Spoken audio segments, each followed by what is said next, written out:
Case study Virat. मुझे मालूम नहीं क्यों बट बहुत बार आई फेस फाइनेंशियल इश्यूज। कुछ काम करता हूँ खुद का तो सूनर और लेटर वो बंद हो जाता है या रुक जाता है। I wish to know about my financial blockages. ऐसा क्यों है? Also I have a very strong inclination towards spiritual side of life. ये बहुत नेचुरल फील होता है। I want to know about it.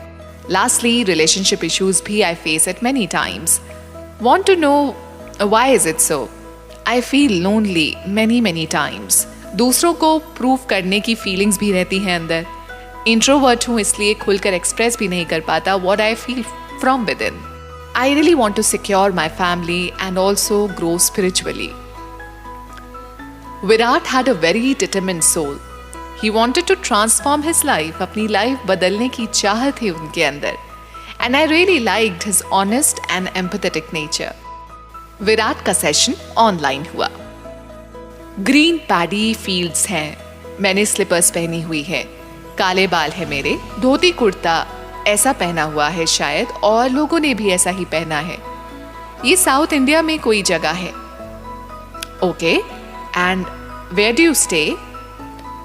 मुझे बहुत पुराना एंशिएंट लुकिंग घर दिख रहा है, बहुत पुराना।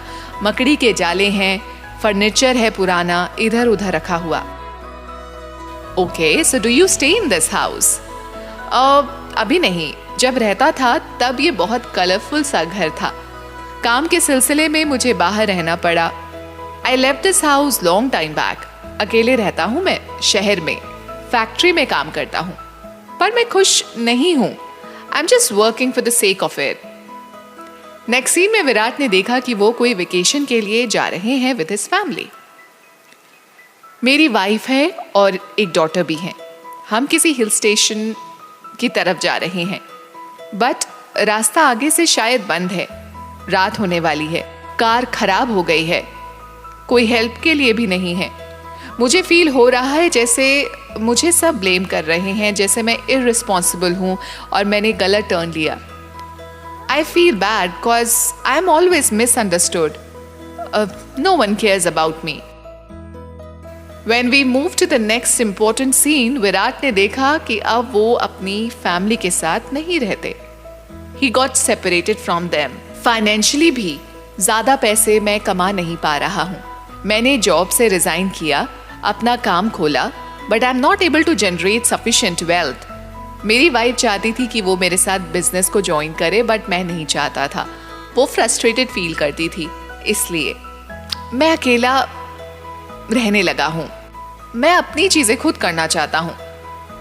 आगे जब हम बढ़े तो विराट ने बताया कि जब वो लगभग 50 साल के थे, उनको इस बात का रियलाइजेशन हुआ कि उनको फैमिली से अलग नहीं रहना चाहिए था। उन्होंने बहुत वक्त उनसे दूर बिताया। उनको मेहनत करनी चाहिए थी और प्रूफ करके दिखाना चाहिए था अपनी फैमिली को कि वो भी सक्सेसफुल बन सकते हैं। दूरी से कुछ नहीं होता। मैंने बहुत बड़ा घर बनाया था अपनी फैमिली के लिए। अब फाइनली उनके साथ मैं रहने वापस चला गया। अब मैं अपने आप को देख रहा हूँ एट द एज ऑफ 80। कोई मेरे साथ नहीं है, मैं अकेला रहता हूँ। मेरी डॉटर है जो बहुत दूर रहती है क्योंकि शी इज़ मैरिड नाउ। अकेला हूँ, लोनली फील करता हूँ और I cough a lot. At the time of death मेरे अंदर एक शांति है। मैंने अपनी फैमिली को सब कुछ दिया जो मैं देना चाहता था। ऑल्दो लेट दिया, बट फिर भी दे पाया। हाँ, खुद मैं अकेला रह गया, पर एक तसल्ली थी मन में, मैं काबिल था। डेथ सीन में विराट अपने ग्रैंडफादर से मिले। He was feeling really happy and it reflected on his face. उनको कुछ इंपॉर्टेंट गाइडेंस भी मिले। बहुत चिंता करते हो, स्टॉप वरिंग टू मच। जो भी होना है वो होकर ही रहता है। चिंता कर कर कुछ नहीं होता। कर्म करना चाहिए, भरोसा रखना चाहिए। लाइफ का काम ही चेंजेस लाना है। तुमने पैसे की वर्थ अच्छे से नहीं समझी, सिर्फ उसे अपने ऊपर या फैमिली के लिए ही इस्तेमाल किया। सिर्फ फोकस अपने और अपनी फैमिली के ऊपर रहा। उन्हीं को प्रूव करना चाहते थे। चैरिटी भी तो करनी चाहिए थी। बहुत लोगों को जरूरत है पैसे की और तुम्हारे पास थे। रिलेशनशिप ठीक करने के लिए तुम्हें अपने ट्रस्ट इश्यूज पर वर्क करना होगा और सबसे जरूरी है प्रेजेंट लाइफ पर फोकस रखना, बहुत बहुत इंपॉर्टेंट है। Now let go of the past. When we focused on his spiritual inclination, Virat jumped into another life. मैं एक priest हूँ, धोती पहनी हुई है and मैं मंत्रास रिसाइट कर रहा हूँ एक टेम्पल के अंदर। यहाँ जो फंक्शंस होते हैं या सेरेमनीज होती है, मैं उनको देखता हूँ। मैं बहुत खुश हूँ और सेटिस्फाइड फील करता हूँ। मैंने और कुछ मांगा नहीं ईश्वर से। मैं बोल रहा हूँ भगवान को कि मुझे लंबी जिंदगी नहीं चाहिए, मुझे बस आपको सर्व करना है। नेक्स्ट सीन में विराट ने देखा कि उन्हें वो जगह छोड़कर सिटी जाना पड़ा। ये एक पोस्टिंग है। मैं गवर्नमेंट का प्रीस्ट था, मेरा टाइम पूरा हो गया था। मैं देख रहा हूँ, मैं सिटी आ गया हूँ, इधर उधर भटक रहा हूँ।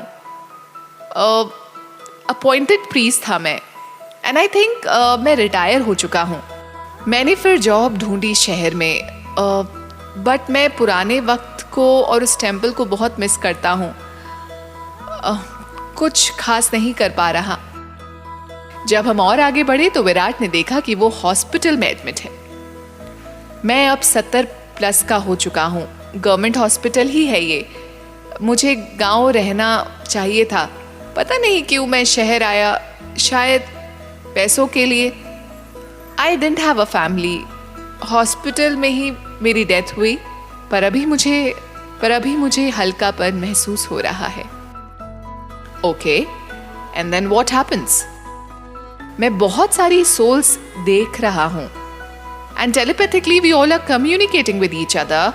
वो और सोल्स मुझे बोल रही हैं कि मैं लकी हूँ क्योंकि मैंने बहुत अच्छे से टेम्पल में सर्व किया था, पर कहीं ना कहीं मैं सेल्फिश भी रहा। मैं अपने पास से ऊपर उठना ही नहीं चाहता था। I always wanted to serve temple cause I felt good. मुझे अच्छा लगता था इसलिए। पर जब कुछ और करने को मैंने चाहा तो उस पर कॉन्सेंट्रेट नहीं कर पाया।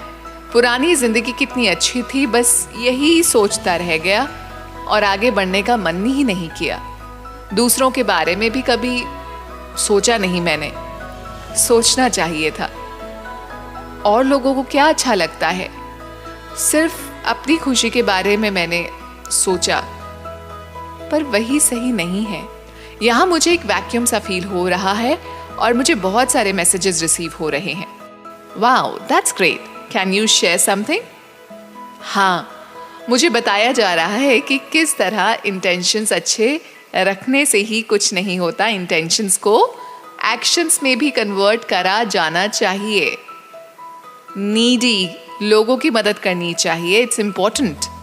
अपनी फैमिली को अपना दुश्मन मत समझो। जो कमाता हूँ उनको दे देता हूँ, इस थॉट को रिलीज करो। एक्सपेक्टेशंस नहीं रखनी है, कर्म करना है without expecting something in return, not even appreciation.